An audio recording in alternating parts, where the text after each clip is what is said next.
Hello, everyone, and welcome to this fascinating program being offered this evening from Jewish Museum Milwaukee. My name is Molly Dubin, and I'm the curator here at the Jewish Museum Milwaukee, and we are so excited about tonight's program, which is happening in connection with our current exhibit, Jews in Space, Members of the Tribe in Orbit. This is a television show that has continued since the original version came on the air in 1966 to fascinate audiences, not just the original, but all of its different incarnations. And the fact that, as is true to the title we assign this program, Star Trek went boldly beyond barriers in many, many ways. It tackled racial justice issues, social justice issues. It had an intentionally diverse cast, including some pioneering work by Nichelle Nichols, for one, and really became a touchstone for so many generations. And it continues, through, as we said, its franchises and its films. So this exhibit is really also very fitting for the Jewish Museum Milwaukee, because what we really strive to do is to build bridges between diverse communities and shared histories. We explore contemporary issues through the lens of Jewish history, cultures, and values. We look to inspire artists, thinkers, educators, and future leaders to engage with Jewish history, culture, and values as they pursue justice. So, in looking at some of these very relevant topics, we're going to dive into tonight's program. So I am going to introduce our speaker, who I'm so excited to have with us. He's been very busy with seminars and classes and all kinds of other things, but he was gracious enough when I reached out to him a while back to take this topic on. And so with that, I want to introduce you to Hector Kilgoe. Hi, Hector.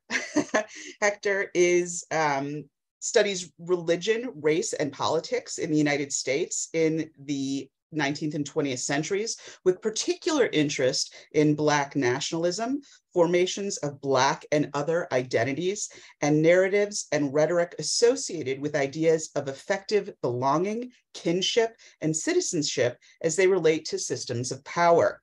He received his graduate certificate in African Studies in 2019 at the University of Pennsylvania. He received his Master's of Theological Studies degree in African and African American Religious Studies from Harvard Divinity School, where he was a junior fellow in the Science, Religion, and Culture program. And his BA in Religious Studies with minors in Jewish Studies and East Asian Languages and Civilizations is from the University of Pennsylvania, where he was a Benjamin Franklin Scholar. So many incredible things. His intellectual interests also include affect theory, science fiction, media studies, and queer theory. Please help me welcome, and joining us now, Hector Kilgoe. Hector?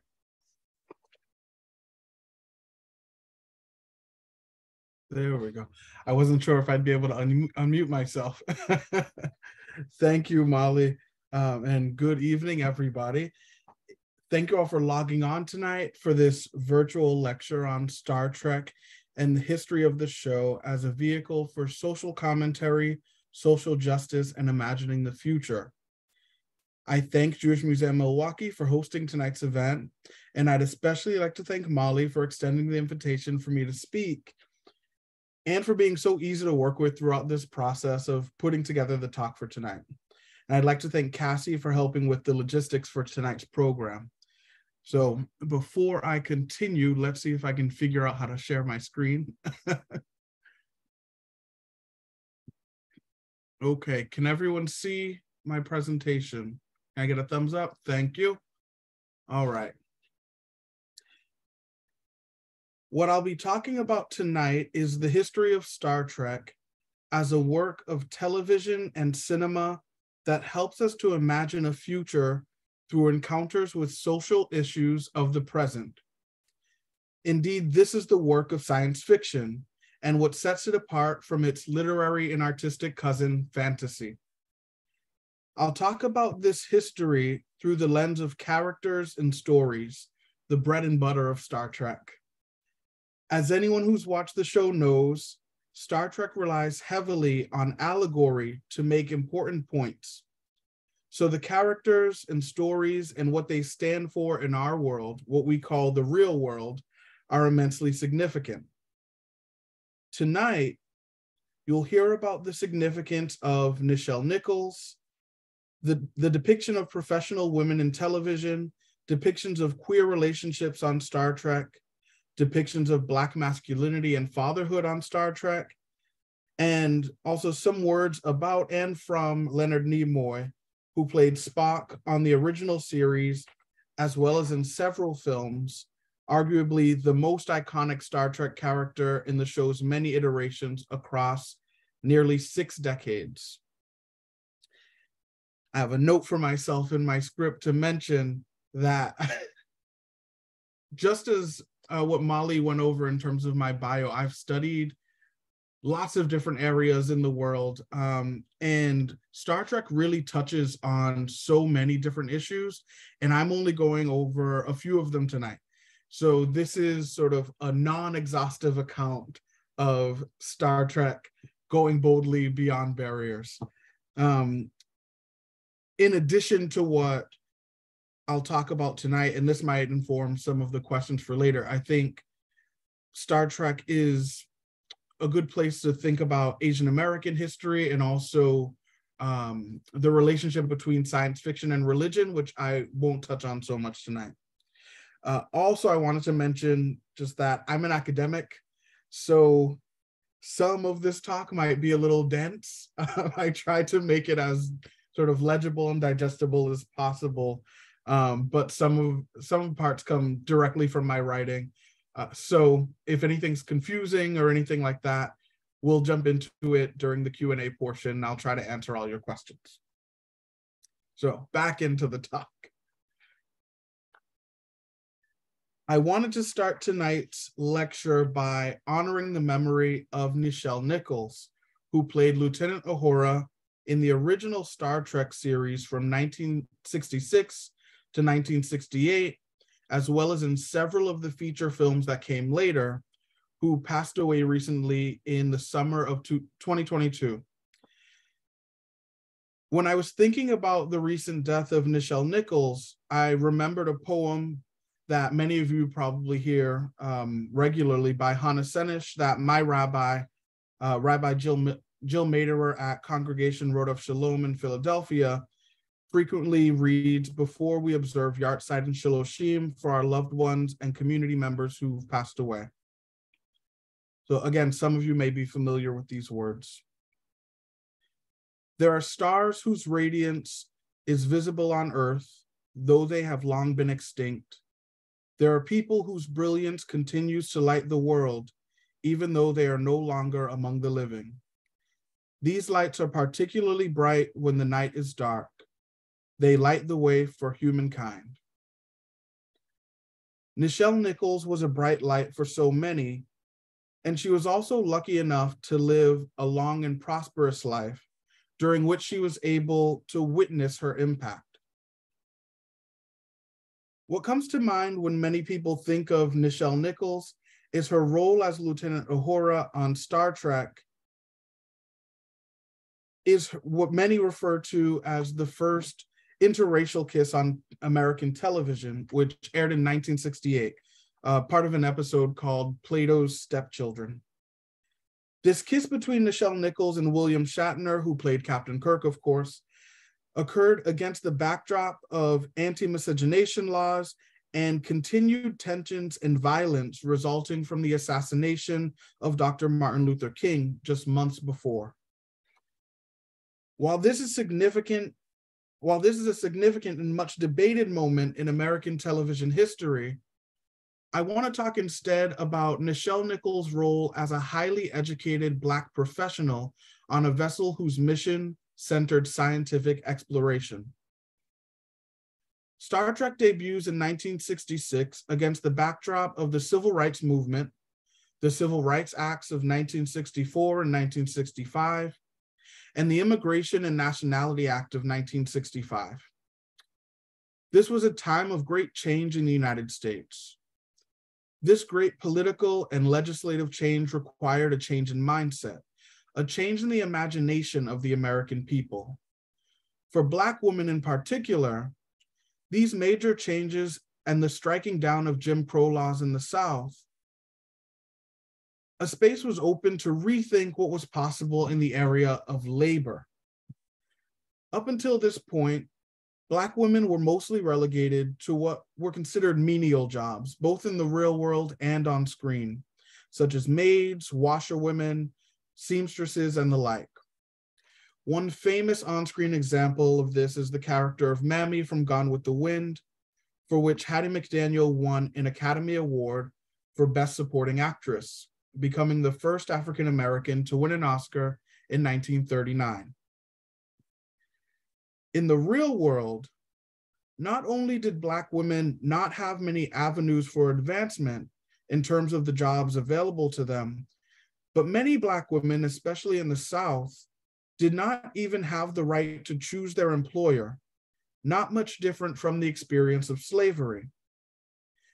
As late as 1918, a city ordinance was passed in Greensville, South Carolina, which required Black women to be put to work.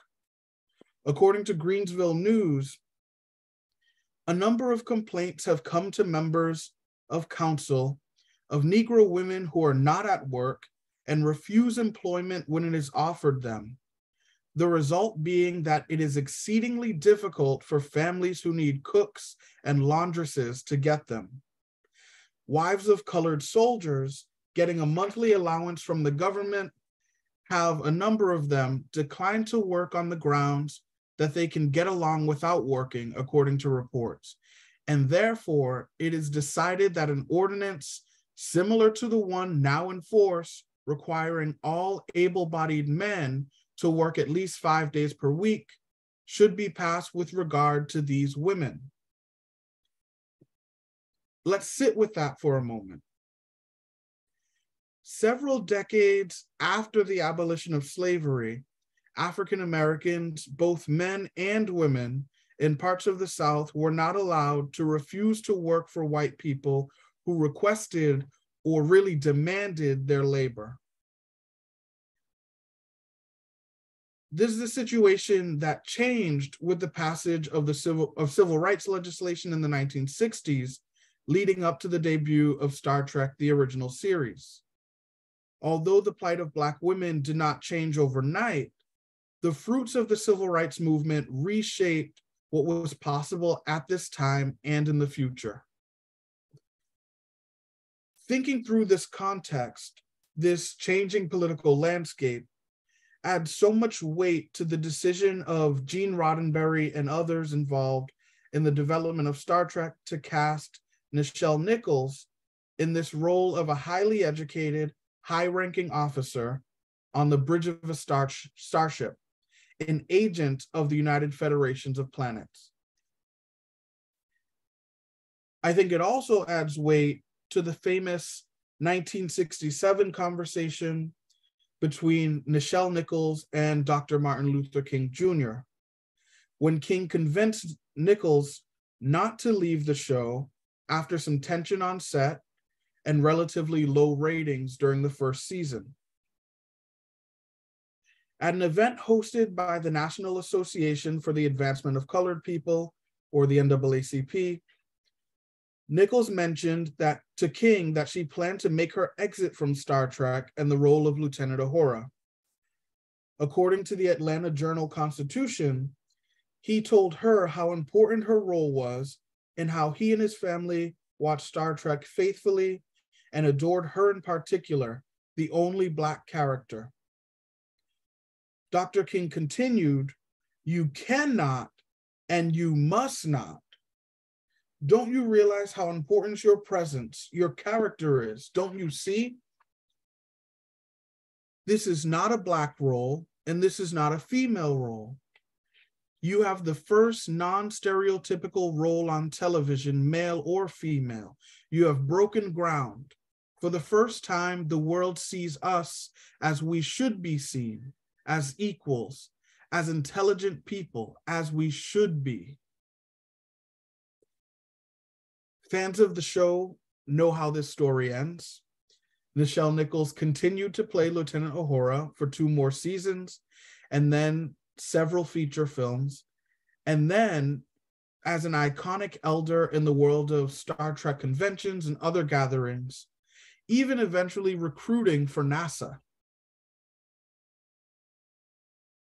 Earlier, I said that Nichelle Nichols was lucky enough throughout her long career in life to have seen her impact. One major example of this impact that many may be aware of is the career of Mae Jemison, who you can see on the right side of your screen. Mae Jemison looked up to Lieutenant Uhura as a child watching the USS Enterprise on its mission of scientific discovery. And many years later, in 1992, she became the first African-American woman to enter space. This might have been even more exciting for her. Jemison also appeared in a 1993 episode of Star Trek: The Next Generation, which you can see there on top on the right side. Moving on from the 1960s, what we see is that Star Trek in The Next Generation, Deep Space Nine, and Voyager throughout the 1980s and 1990s continued to uplift women by presenting them as highly educated, competent professional leaders alongside men, even depicting them as captains, as in the case of Captain Janeway in Star Trek Voyager, played by Kate Mulgrew, who many will know now as Red from Orange is the New Black. Coming after the cultural shifts of the 1960s, the 1970s, and the 1980s with respect to the rights of women and sexual minorities, as well as the growth of the Christian right and the rise of Reagan, the new iterations of Star Trek stood as stalwarts of a self-conscious progressivism in the world of television and entertainment. Now, depending on the tastes of this audience, this may or may not be embarrassing for me to reveal, but 2 of my favorite shows from the 1980s are Dynasty and Dallas, primetime soap operas that were among the most popular shows of the decade, with Dynasty running for the entirety of the 1980s and Dallas running from 1978 until 1991. These popular programs showcase some of the pressing cultural battles of the 1980s, tackling issues such as abortion and reproductive rights, race relations, homosexuality, and labor, especially in the context of working women and the question of whether or not a married woman should join the labor force. In these 2 shows, these issues tended to be taken up from a more conservative or status quo perspective, framing characters who wanted to do things differently as villains in many ways.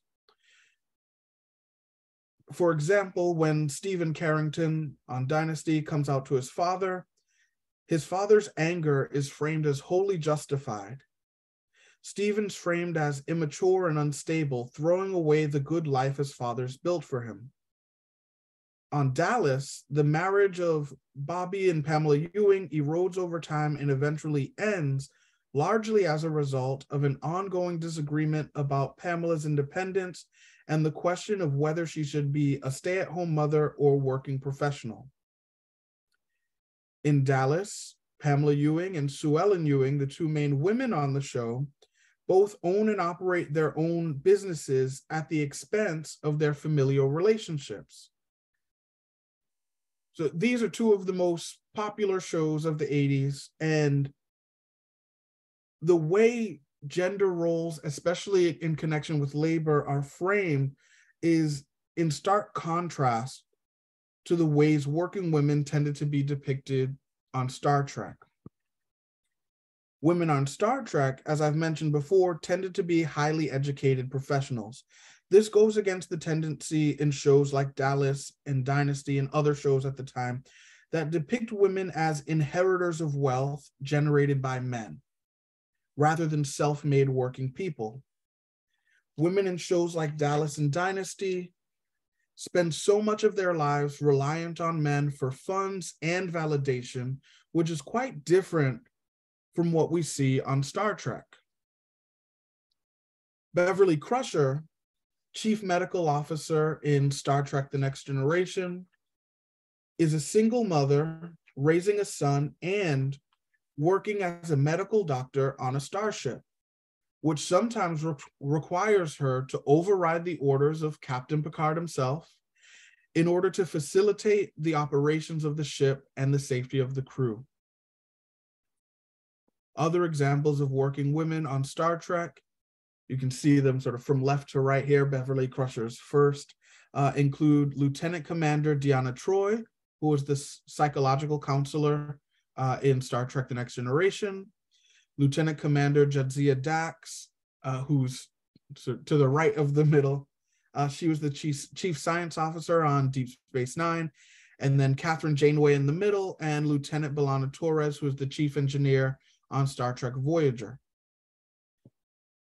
What we see when looking at the depiction of women on Star Trek versus other popular shows in the 1980s is a difference in key values that shape these shows.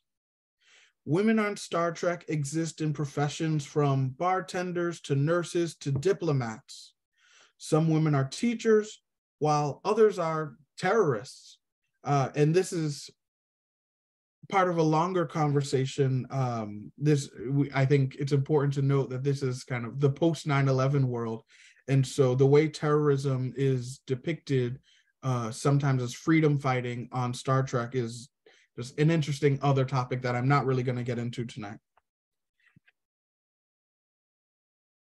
What we see is that Star Trek succeeds in depicting a multiplicity of possibility with respect to working women, which was changing during the 1980s, but was still pretty rare when The Next Generation comes out. Of course, Star Trek's not perfect in its depiction of what might be considered alternative lifestyles or relationships. For example, when it comes to explicitly portraying queer characters in relationships, Star Trek fails to represent an aspect of life that's a reality for much of the franchise's fan base. At times, Star Trek expands the limits of gender performance, as we've seen, but the majority of episodes affirm a heteronormative and heterosexual experience, largely in the absence of queerness altogether.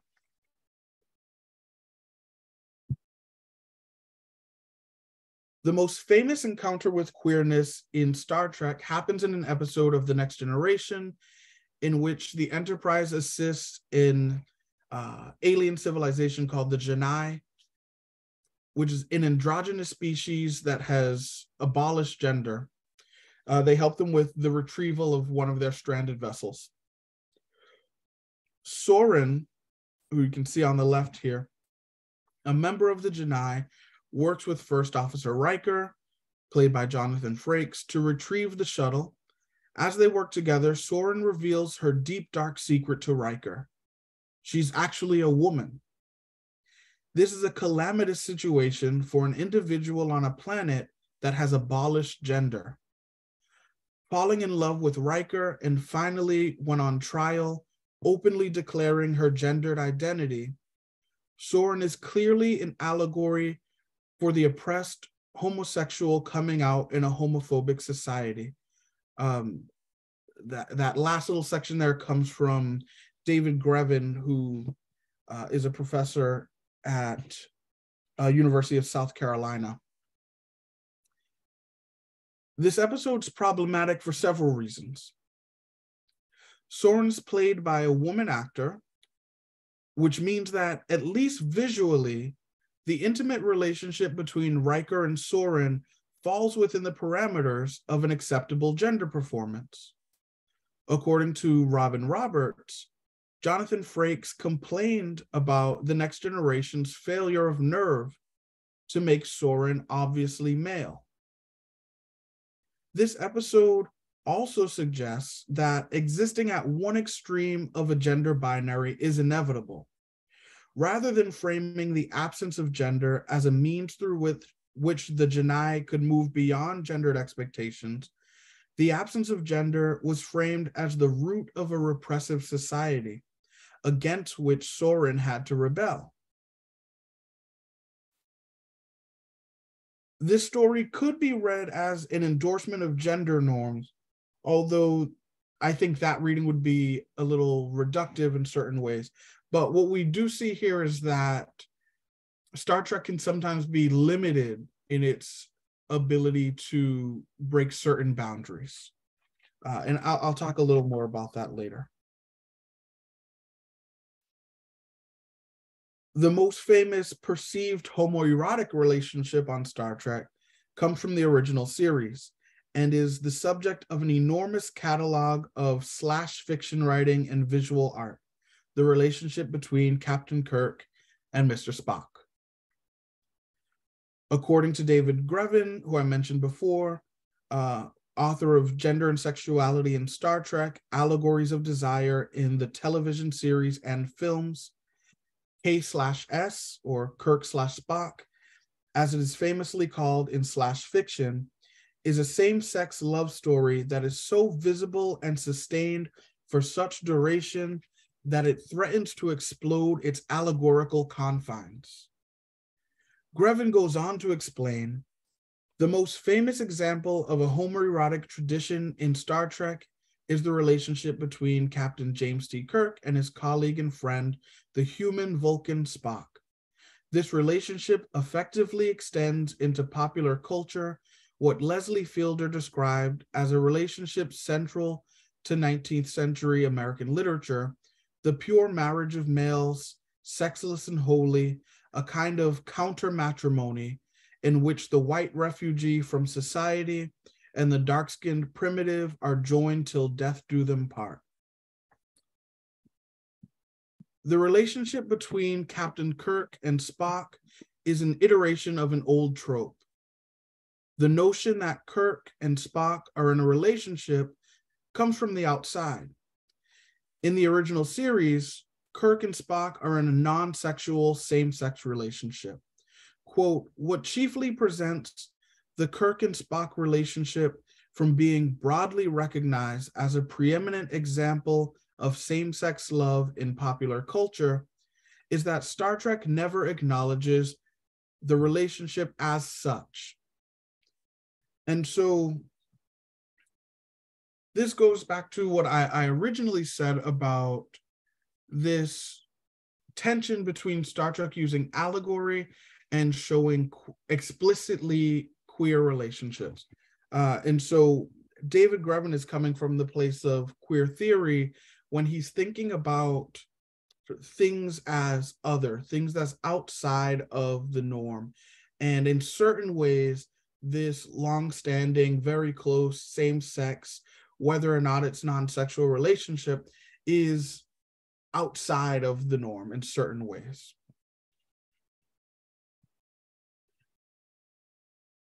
But because of the reality that this slash fiction is created by fans and not coming from the franchise itself,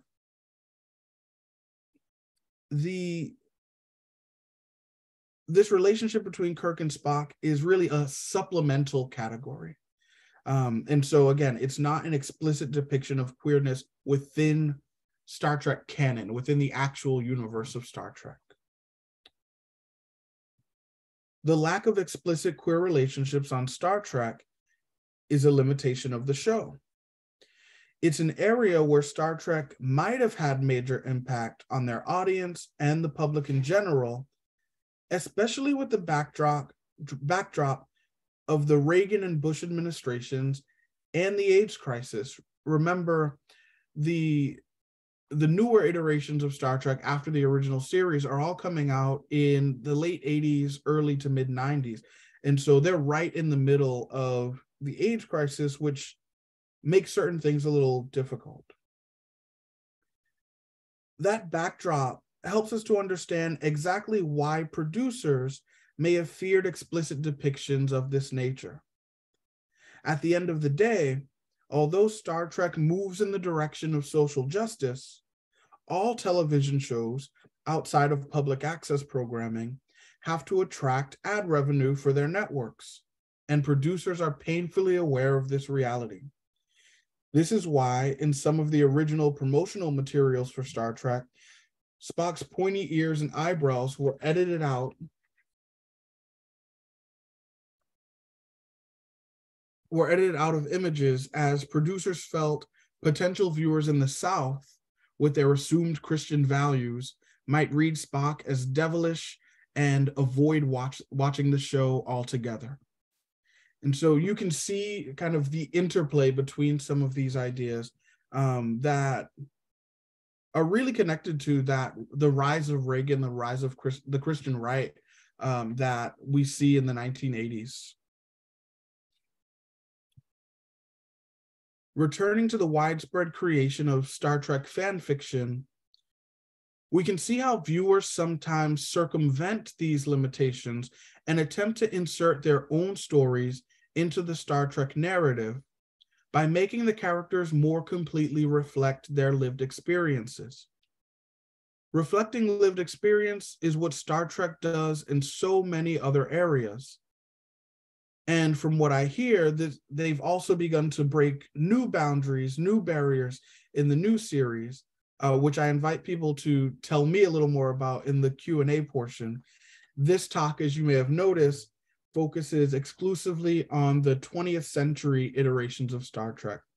So I'd love to hear about anyone's experiences later with the newer iterations, including the newer films. And I'd love to hear what you all think of those and how they might be moving beyond these barriers in new ways.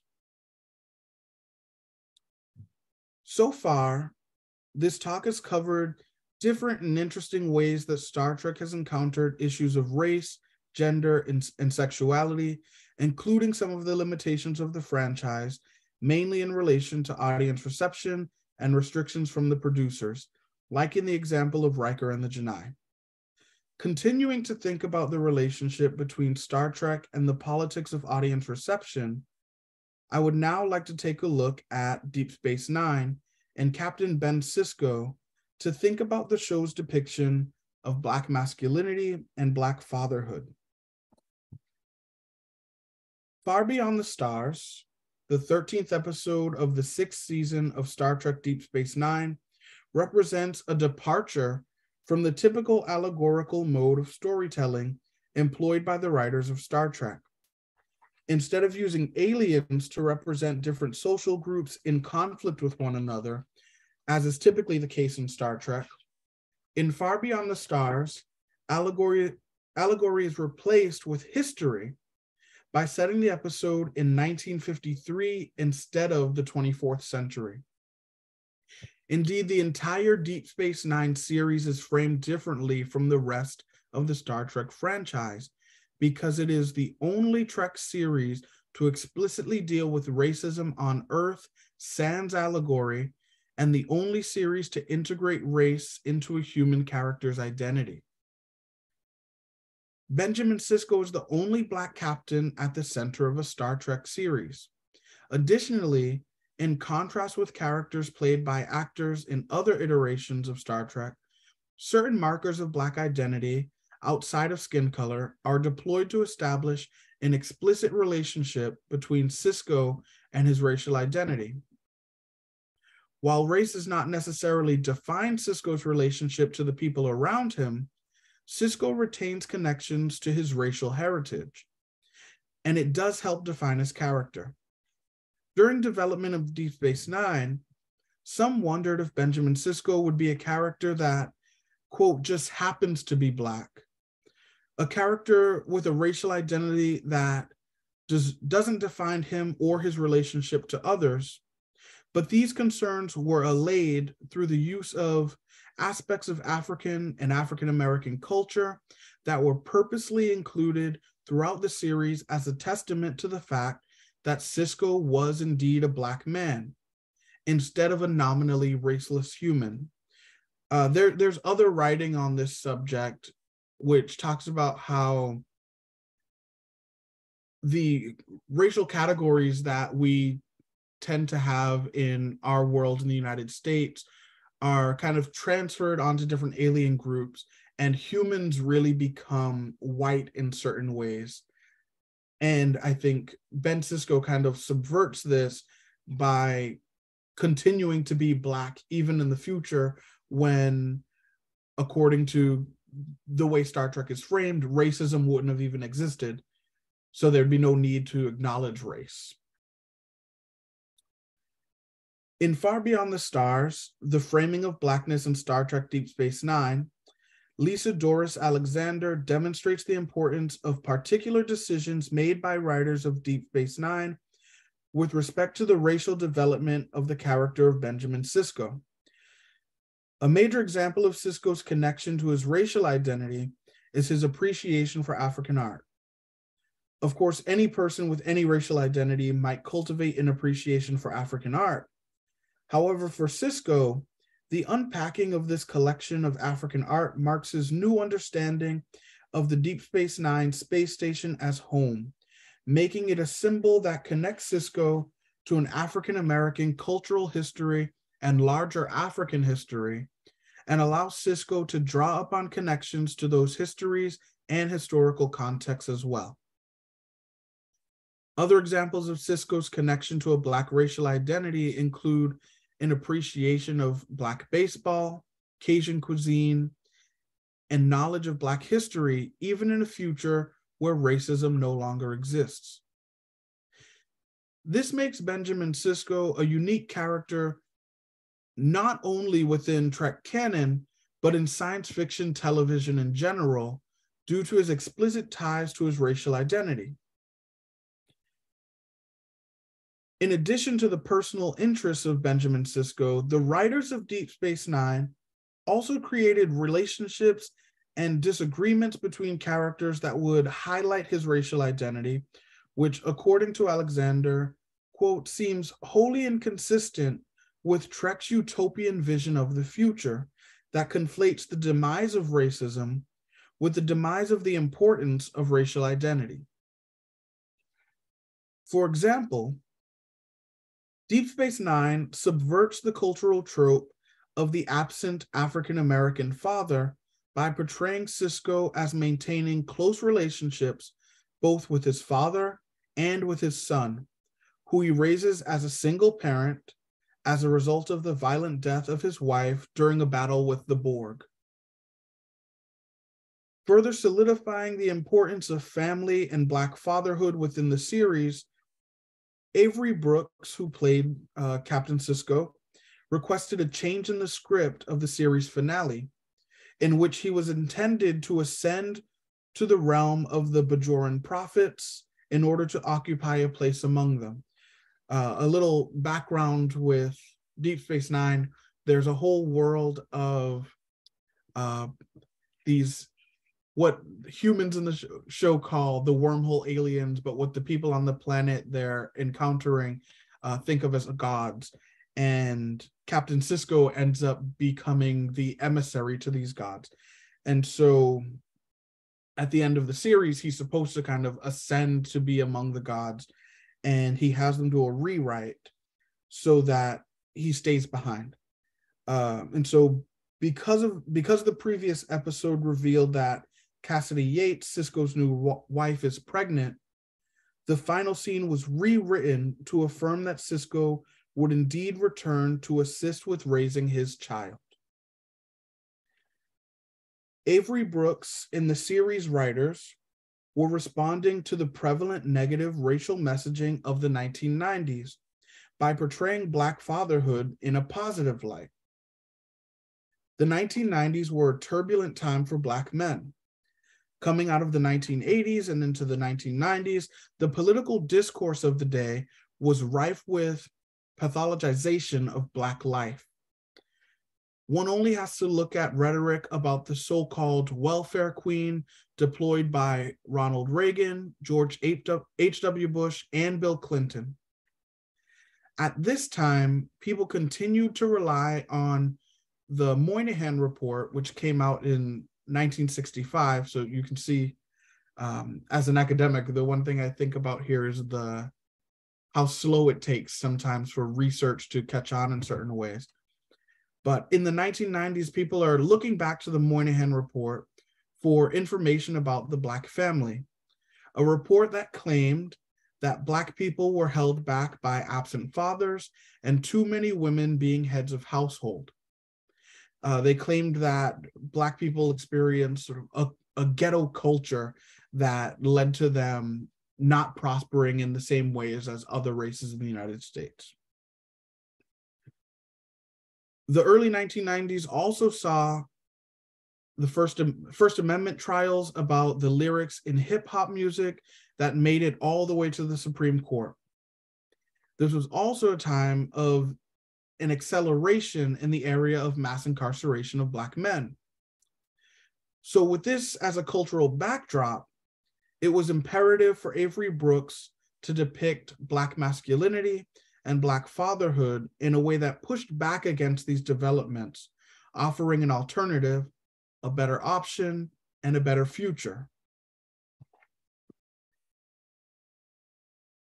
Okay, so I'd like to make one more transition tonight.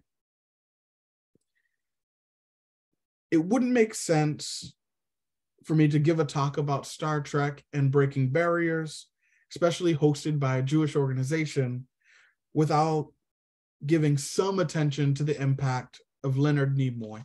And I'll close with this section. Leonard Nimoy brought so much of his life into the world of Star Trek. Growing up in a mixed Italian and Jewish neighborhood in Boston, not far from where I grew up, Nimoy really brought the experience of living in multiple worlds to Star Trek through his role as Spock. He was an American of Russian ancestry living through the Cold War, even visiting Russia to screen Star Trek: The Voyage Home, which he directed. And during the same trip, he was able to visit the family of his parents. His parents had fled Russia when they were children. We also know that he blessed us with the Vulcan greeting, live long and prosper, which most of you will recognize as the priestly blessing hand gesture. What I want to leave you with tonight before we go into questions and comments in the Q&A session are some words from Leonard Nimoy himself about his place in the legacy of Star Trek. He says, "I've been asked time and time again through the years, is there Judaism in Star Trek? Well, let me put it this way. If education, the value of education, is a Jewish thing, then yes, there is Judaism in Star Trek. Star Trek values education very highly. If you stop and think about it, all the people on the Enterprise are highly educated people. If social justice is a Jewish thing, then there is Judaism in Star Trek, because Star Trek values social justice. How about tolerance for the individual and the dignity of every individual? How about charity and compassion for those in need? These are traits that are expressed in Star Trek constantly, and they're Jewish traits. So there, the answer is yes. There's a lot of Judaism. There's a lot of Jewishness in Star Trek, and I felt very much at home because of that. Thank you. And like I said before, there's so many different directions we could go in with this talk. And so I look forward to your questions and comments and anything you'd like to talk about in the Q&A section. Thank you. Wow. That was incredible, Hector. Thank you so much. If you wouldn't mind just stopping sharing your screen, because then then I can see the chat here at the same time. So wow, so much unpacked there, and that's really just the tip of the iceberg. As you said, there were so many topics we didn't even delve into here, but since you kind of ended with Leonard Nimoy and talking about the idea of a legacy, that's something I want to ask you about. You know, we've talked about that this was an intentionally diverse cast, but clearly they couldn't have, in the moment, known what the legacy of this show is. But when you talk about at the time, in the moment of the show, the original coming on, and the conversation between Nichelle Nichols and Martin Luther King, and which is very fitting right now, time wise. Yeah. About to observe MLK Day. She clearly, which is understandable when you're in a moment like that, and it's not like today where there's instantaneous kind of feedback to everything. She needed that conversation and someone outside of herself to say to her, I'm seeing this, I understand the impact that this is having. And again, that it was just the very beginning of it. So, do you think that whether, it was several years removed or, at different points, and obviously Leonard Nimoy was asked about it, can you speak to what, have some of the other cast members who are alive or, while they were alive, did others reflect on their legacy in terms of, the reflection of their own background themselves, whether it be, William Shatner and Leonard Nimoy, who were Jewish, and, clearly that, there were aspects that came to light of their background, whether it was Nichelle Nichols or George Takei, who was Asian American and who was interned along with his parents. There are a lot of major issues there, and individuals playing characters, but who clearly couldn't help but, I assume, bring their own experience, their own, what they've gone through to those roles. So did others speak to the legacy? No, I think that's a really good question. It's hard for me to think about some of this in terms of even legacy. And I say that because so many of them, I follow a lot of actors who were on Star Trek on Twitter, for example. So many of them are still in the middle of it today. They're posting about politics. They're keeping up with current events. They're talking to politicians. They're out at protests. And they're continuing to do it together a lot of the time. It's always interesting to see, and there are some more famous relationships that aren't as good, but a lot of the actors who were in Star Trek, either in the original series or in the later iterations, they stick together and they continue to do that social justice work together. A person I'd want to talk about specifically, because I didn't touch on him much tonight, is George Takei, because I think it's important to think about just the story of his life, but also the timing of the show. And I think talking about Asian American issues in relation to Star Trek really shows kind of its strengths and its limitations in certain ways. As you said, George Takei is Japanese. He was interned during World War II. And when he takes this role as Sulu, it's happening at a time when the United States has just opened up immigration to people around the world. Mm-hmm. And it changes the political landscape for Asians in the United States, who were really seen as a threat in a way similar to how Black Americans were seen as a threat, either for labor or because of like anti-miscegenation laws. And Star Trek ends up coming out at a time when new people are coming in, and it's the start of the creation of the model minority myth. Yep. And so why I say this is an interesting place to think about limitations, especially in terms of the legacy of Star Trek. By the time we get to Star Trek Voyager in the 90s, we have the character of Harry Kim, who's played by Garrett Wang, and he really falls into that like model minority trap. Mm.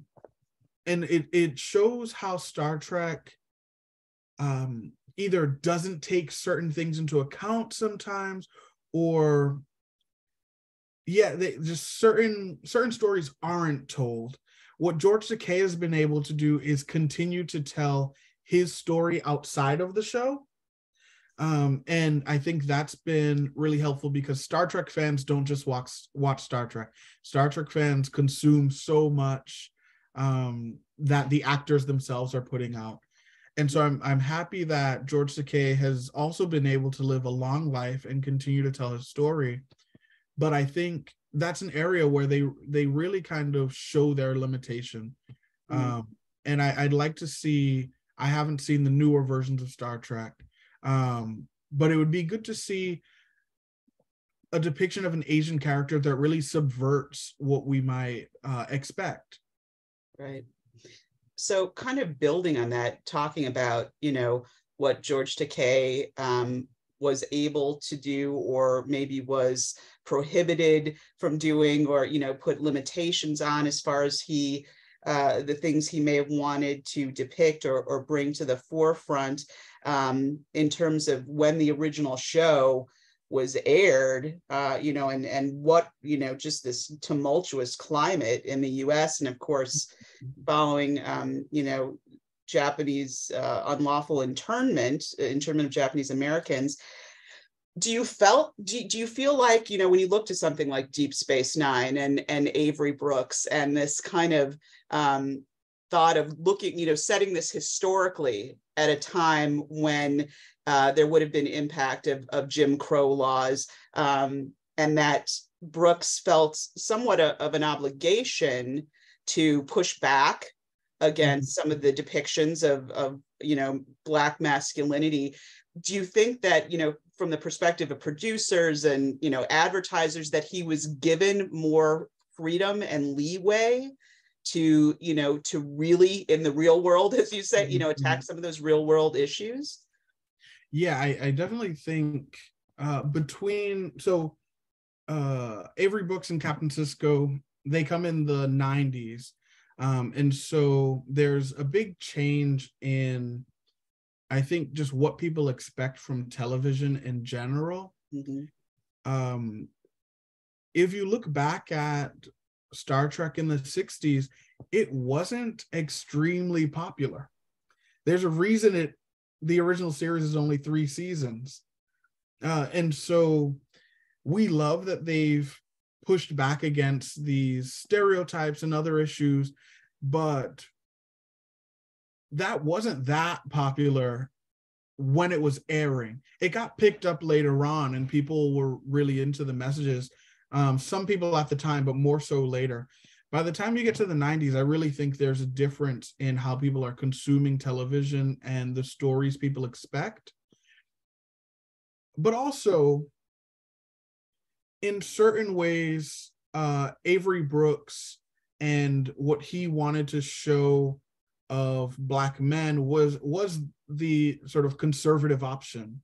Mm-hmm. And so he's pushing back against stereotypes in certain ways, but in other ways, he's also saying, like, pull up your pants and go to work and be a good father. Mm-hmm. And so there's that tension. And he's picking up on the rhetoric that a lot of Black men, Black religious leaders are pushing at this time. And it's generally a positive message. It's like, it's good that Captain Sisko took care of his son and also had a good relationship with his father, and that those 3 generations of Black men could be shown together. That's a good thing, but I don't think it's something that's super, super extreme. And so it's not that weird that it was shown on television, but it did subvert certain expectations of how Black men were shown in other spaces, because in other areas, you don't even get a Black star. Black people might be on the show as a criminal or someone who works in the shop, someone who's doing something that you don't really notice. And I think even up until the early 2000s, television was kind of segregated. You had the Black shows and you had everything else, which was meant to be consumed by white people. This is the long conversation about Living Single and Friends. Living Single was a TV show with 4 Black women, and they were living in New York and being in their 20s. And that show got popular among Black people. And a couple years later, Friends came out with basically the same setup, and it became one of the most popular shows in history. But the cast was exclusively white. And as someone who's watched all of Friends, I only remember ever seeing one Black character over 9 or 10 seasons. And so, yeah, it's a big change because he's on a show that's meant for a sort of universal audience. Yeah. Okay, so I'm going to piggyback on that. Mm-hmm. We have a question here that kind of asks about, also related to Deep Space Nine, the fact that it tackled religious issues more intensely than any of the other series. And I'd love to hear your thoughts on that, particularly as we're kind of looking at this idea of kind of, television shows walking that line between, ratings and viewership and not wanting to necessarily offend or alienate people, but also, as we get into the latter decades, the feeling of having to have some type of social responsibility in terms of topics and depictions. Can you speak to that a little bit? Yeah, I think so. Star Trek has an interesting relationship with religion in general. And that relationship is basically the message that religion is something for primitive or semi-primitive species. Humans have moved away from that. Interesting.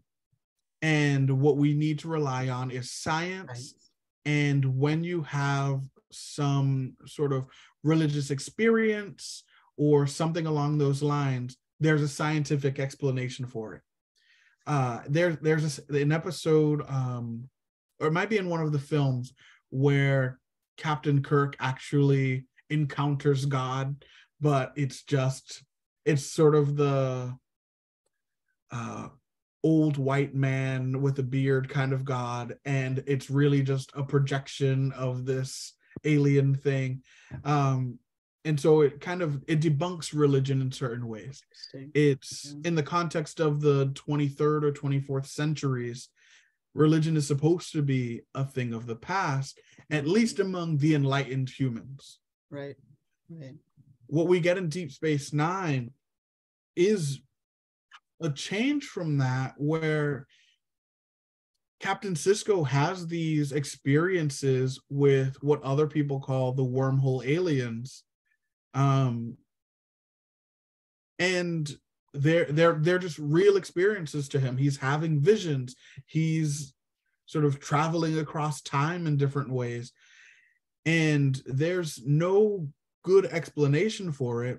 And through the relationships that he develops with the people who worship these wormhole aliens, which they called the prophets, he starts to become part of that too.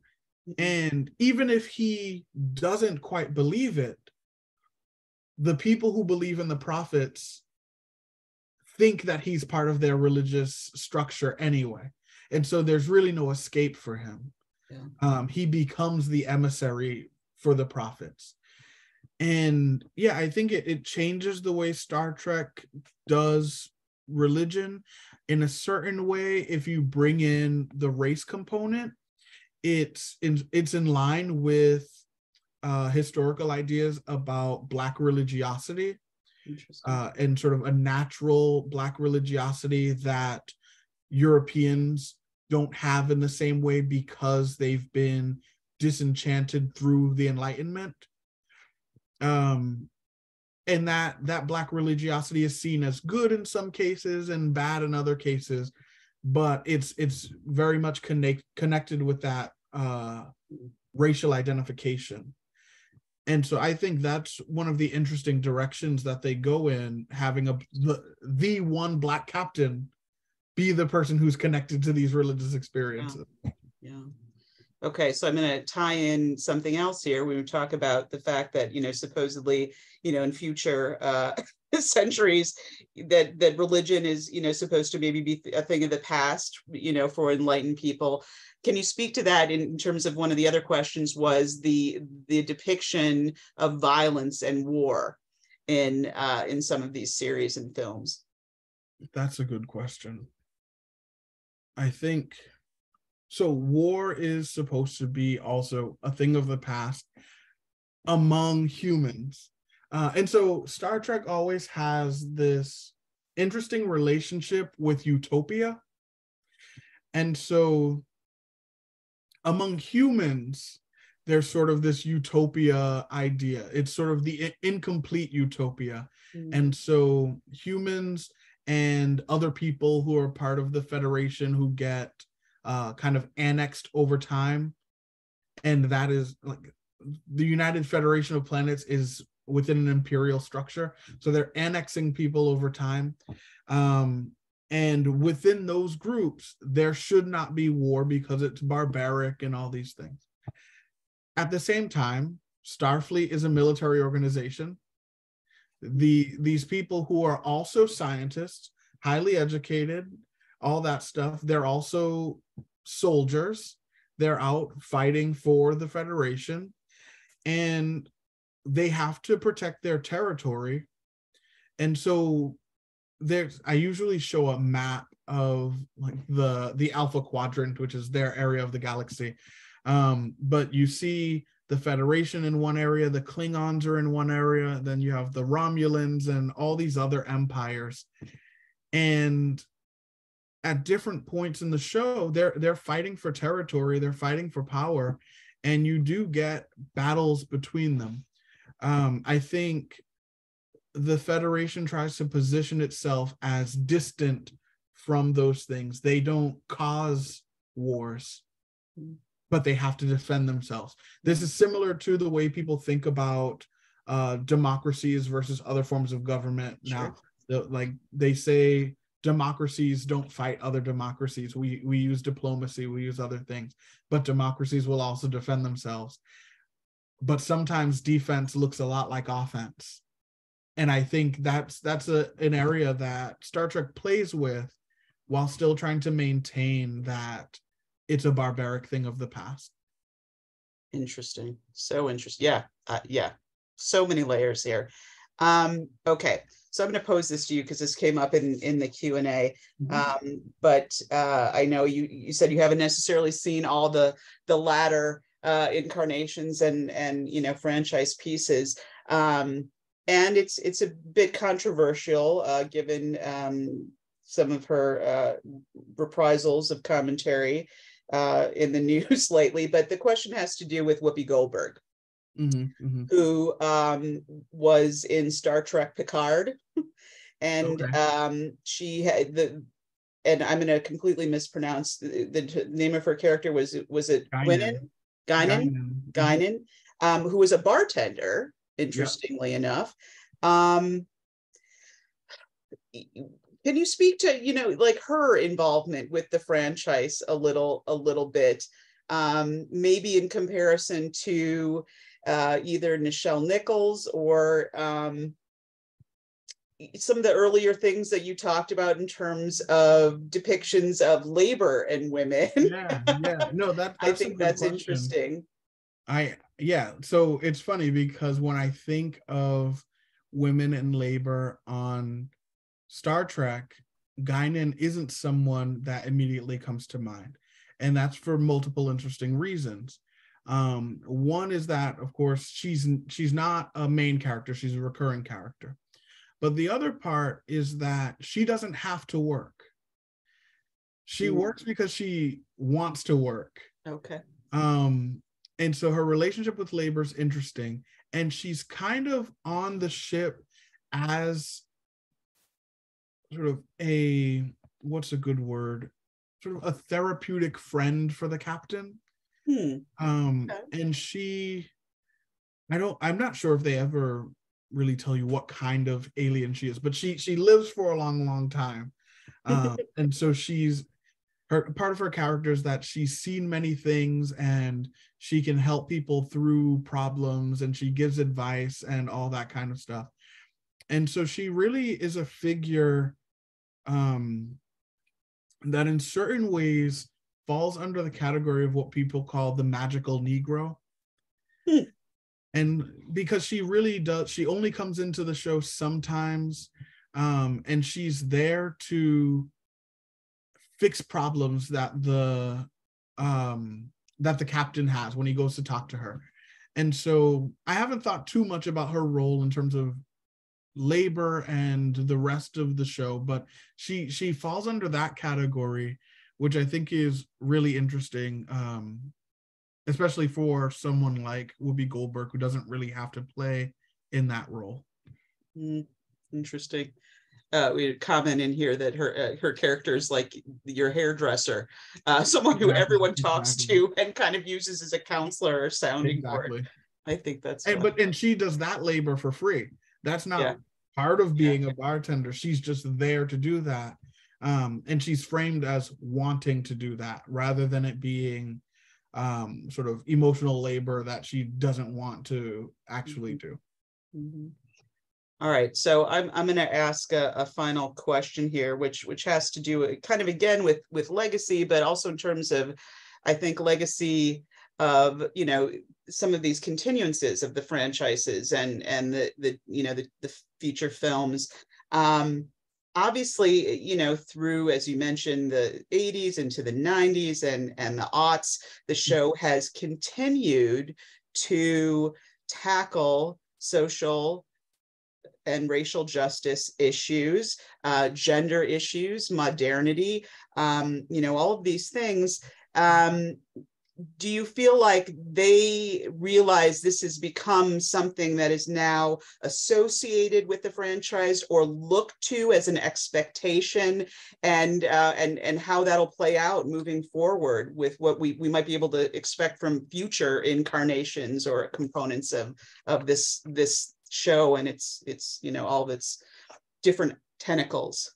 Definitely. I think even back in the older iterations, they were thinking of the show in that way. When you hear Leonard Nimoy talk about his time in the original series and in the films, he's talking about like actually tackling social issues and in a self-conscious way. He's like, this is what Star Trek is about, and this is what we need to continue to do. My favorite Star Trek film, which is Star Trek 4, is about environmentalism. It's about saving the whales. Love that. And they, of course, they do it in a perfectly quirky Star Trek way. But yeah, they're always making social commentary in different ways and trying to push toward what at any given time is seen as the progressive message. I expect that to continue. I'll say the reason I haven't seen the new shows is that I'm waiting for them to completely finish so I can just binge watch them straight through. I think that's the better way to watch Star Trek. But yeah, I think Star Trek's always going to do that. I think that's what they're known for. I think that's what the fans expect. I think there have been times when Star Trek has moved more toward trying to sell the show in ways that other shows sell themselves, which is through more sex and violence, and it hasn't really worked.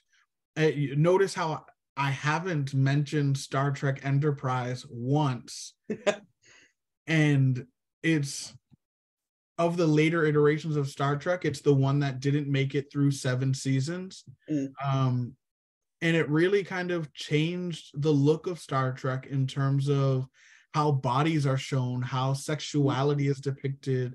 And I think that's not why fans watch. And I think it kind of threw things off in certain ways. So I think the social justice, social commentary is really central to Star Trek and what viewers want. And so if they want people to keep paying for Peacock, I think that's the direction they'll go in. Okay. All right. Wow. This has been so fascinating, so enlightening. Hector, thank you so much for being with us and helping us to, unpack some of this, but as we said, truly just the tip of the iceberg. So, for people that are maybe have seen only pieces or, are interested in going back and reviewing through a new lens with new information, having gone through other things, I think that's always interesting as well. We encourage you to do that. It's truly a show that has impacted society and culture in so many ways. So thank you, Hector, for sharing your knowledge, your insights, and for really helping us to unpack this. Thank you so much. So just want to mention a couple other programs we have coming up in connection with Jews in Space. We have on January 20th, a Community Free Day. So anyone in the audience who wants to maybe come back or bring some people who haven't been to the museum before, it's a great opportunity to come in and check out not only the permanent exhibit, but of course, Jews in Space. And to play a little bit with our Geodome portal to virtually traverse the universe. Lots to get into there. And then we also have on January 22nd at noon, a program called Sand and Stardust. One of the things we look at in this exhibit are some of the Jewish astronauts and their contributions. This particular program is going to look at aspects of Ilan Ramon's life. Ilan Ramon, of course, the first Israeli astronaut and who unfortunately perished in the Columbia Space Shuttle explosion in 2003, but world-renowned conservator Michael Magen in Israel was tasked with the mission of restoring and deciphering Ilan Ramon's personal diary. There were actually fragments of it after the explosion that were found and remarkably found, and they were able to piece them together, create a facsimile, and then they actually did an entire exhibit around it. So be sure to join us for that. That is going to be really, really interesting, and it's going to be especially interesting to hear directly from Michael Magen on that. So please tune in. If you haven't had the opportunity, as I said, be sure to come in and check out Jews in Space and the rest of our programs that we have to help us explore and understand that final frontier. So live long and prosper, everyone. Hector, thank you. Everyone have a great evening. Thanks.